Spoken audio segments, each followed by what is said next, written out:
Good evening, viewers, and a warm welcome to Science News with me, Ruth MWENI, and our sign language interpreter is Esther Kendi. To our news, the government and educational institutions have been urged to increase the use of technology in the education of students with disabilities so that they can compete with other students without disabilities. Speaking at St. Lucy's School for the Blind in Meru County during the donation of 200 white canes to visually impaired students, the school principal identified lack of technological equipment and the high cost of purchasing as key barriers to the education of students with disabilities. He asked the government to distribute the equipment to special needs schools to boost education in the country.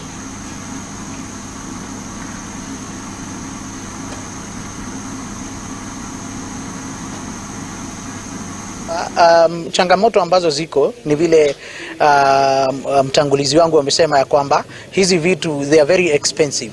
So kama serikali inaweza kujitahidi sana, at least iweze kufanya hizi vitu ziwe affordable, hizi assistive devices, then hawa watu ambao wanaishi na ulemavu wa kutoona ama ulemavu mwingine wowote, at least wataweza kuwa na maisha ya kufurahi na wataweza kuwa na maisha mengine kama ya wale watu wengine. Wakati ambapo tuseme tunafanya zoezi la pamoja na hawa wenzetu ambao hawana ulemavu, unakuta kwamba wetu watakuja nyuma kwa sababu ya transfer, yani kubadilisha maandishi ya hawa ambao hawana ulemavu yaingie kwa wale ambao wako na ulemavu ambao hawaoni, ambayo inaitwa braille. Inachukua muda.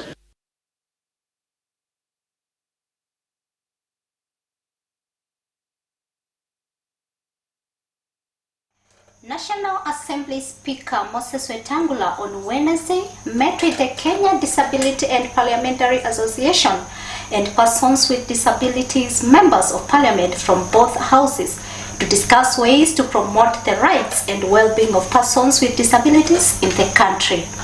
Wetangula emphasized the importance of raising awareness about disabilities to create a more inclusive society. He also pledged to prioritize the Persons with Disabilities Act of 2023, which seeks to repeal and replace the existing law. Wetangula assured Kedipa of his support in creating awareness and fostering change within the disability sector. He stressed that disability can affect anyone and should never define a person or be a source of shame.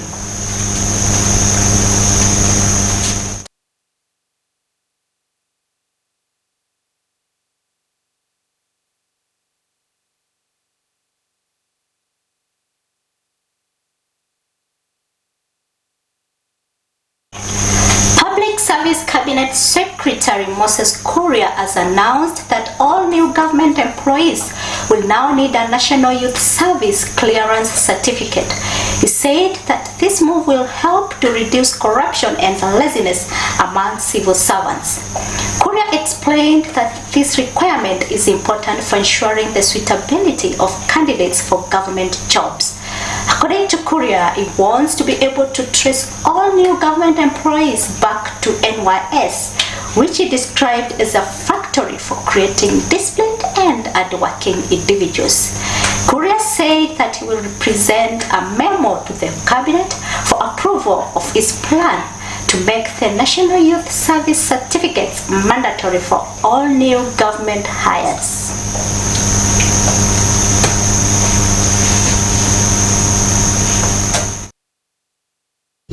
This is a national calamity.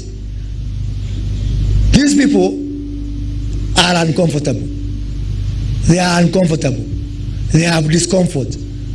They are afflicted. And that factory is like people, anyways. You are uncomfortable. Now, I want to do something. I want to afflict these comfortable people.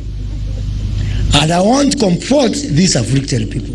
NYS no way will be the center of gravity in this country. And I want to tell the young people in this country, we have hope. there's a better tomorrow.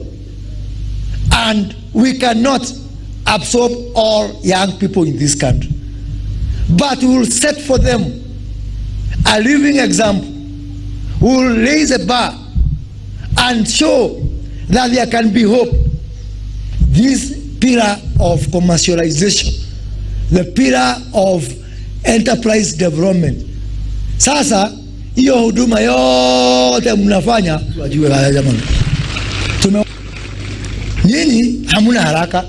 Kwa nini mkuwe na haraka? Si kazi iko. Si mshahara iko. Sasa pole pole tu mkiona kama ni mchezo. Nairobi Governor Johnson Sakaja has banned hawkers from operating on all lanes connecting to Moi Avenue in the Central Business District. Speaking on Wednesday, Sakaja said that the ban is necessary to improve operations on the street and to create a fair playing ground for all businesses in the CBD. He proposed that the affected hawkers will be given priority to operate in the back lanes where they can still earn a living. Sakaja dismissed those who have criticized him for targeting hawkers, saying that everyone must have an equal chance to do business in the CBD. The ban will take effect on Thursday morning and be enforced fairly. Sema kuna hawking Moi Avenue, there is none for anyone. Hapa Tomboya tulisema hakuna, na nitasema mbele yao. There is none, no matter who it is.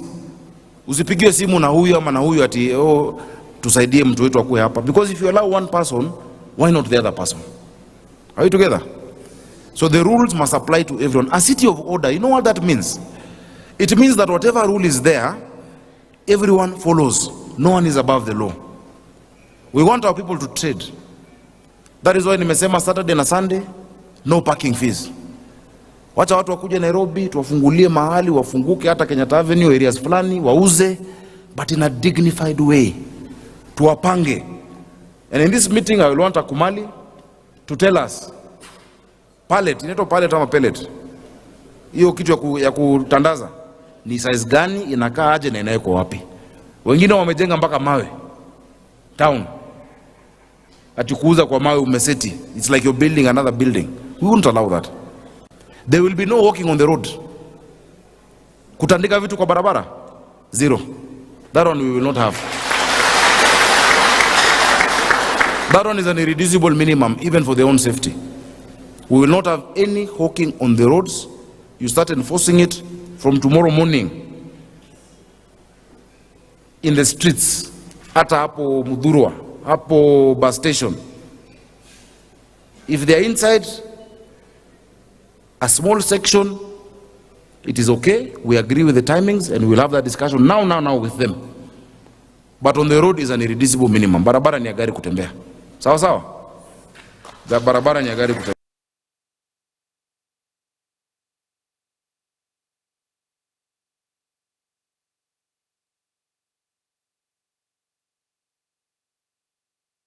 Embakasi East MP Babu Owino says he will appeal to the Supreme Court against the court's ruling that the Kirima family owns the 1,000-acre Njiro land.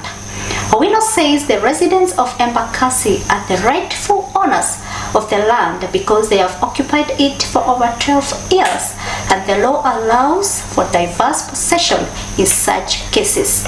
He says he will also try to negotiate a settlement with the Kirima family, but if that fails, the residents will claim the land through adverse possession. Owino criticized President William Ruto for allowing demolitions in Mavoko, Machakos County, even after launching the affordable housing program.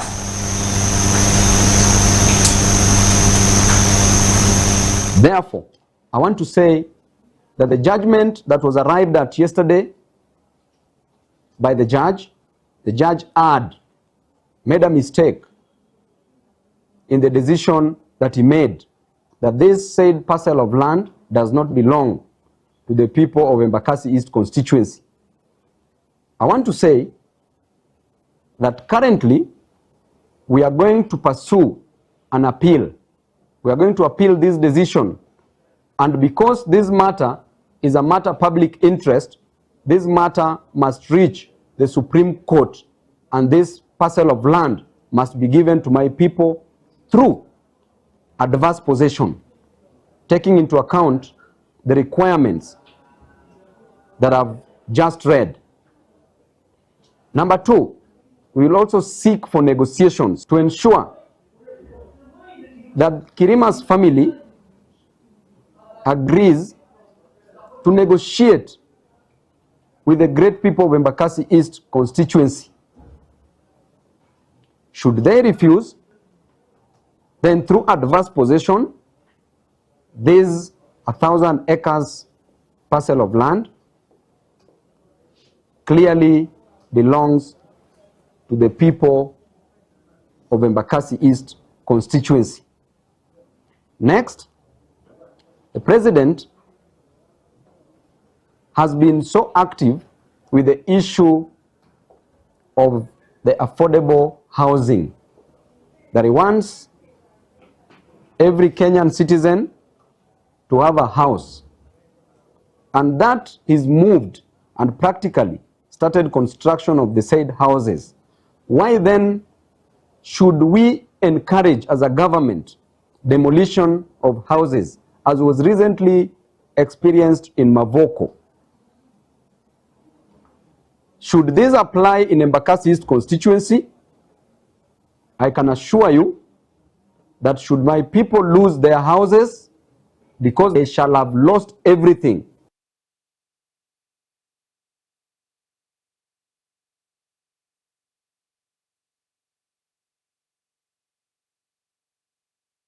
The Nyeri Court of Appeal has declined to stop the Meru County Assembly from debating on Governor Kawira Mwangala's ouster motion.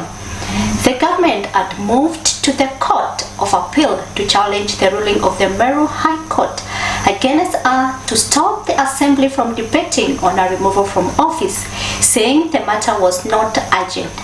Justice Agri Mushelule and other 2 judges on Wednesday moved the ruling of the matter to October 27th. Maurice Moranya, one of the lawyers representing the County Assembly, urged that the court, being a constitutional organ, did not have the mandate to stop another constitutional arm, the Assembly, from carrying out its mandate. Therefore, I want to say Kenneth Mwetiriongo, section 45, 55. And we, the representatives of the people, we have made a decision, Honorable Speaker, that we must bring back the glory, bring back the dignity, bring back the Meru County that we knew, Honorable Speaker, that was avowed and honored all over in this country and beyond, Honorable Speaker. If we win, we will win for our mother and Meru County, and if we die, we will die for our mother and Meru County.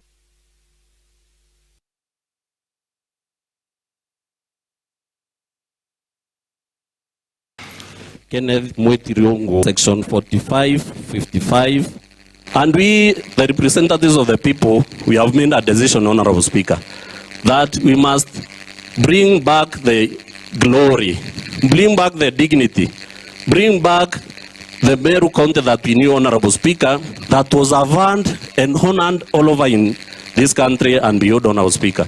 If we win, we will win for our mother and Meru County, and if we die, we will die for our mother and Meru County.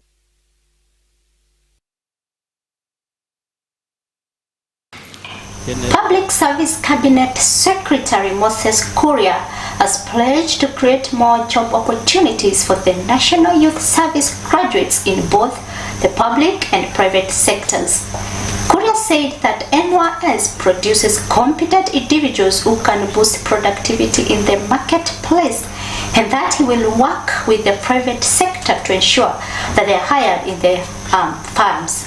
He also announced plans to establish a company called NYS Enterprises, which will provide employment and development opportunities in the country.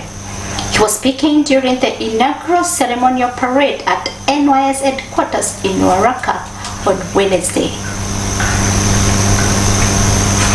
Catastrophe. This national calamity will be the center of gravity. These people in this country. And I want to tell the young people in this country, we have hope. there's a better tomorrow. And we cannot absorb all young people in this country. But we will set for them a living example. We will raise a bar and show that there can be hope. This pillar of commercialization, the pillar of enterprise development. Sasa hiyo huduma yote mnafanya, hawa wadosi wakichukua watu kutoka huko nje, hao wanalipa. Hakuna mtu anapewa hiyo huduma bure, wanalipa. Vile vile wanalipa kwa private companies huko, lazima kwanza walipe NYS na walipe vizuri na sawa sawa.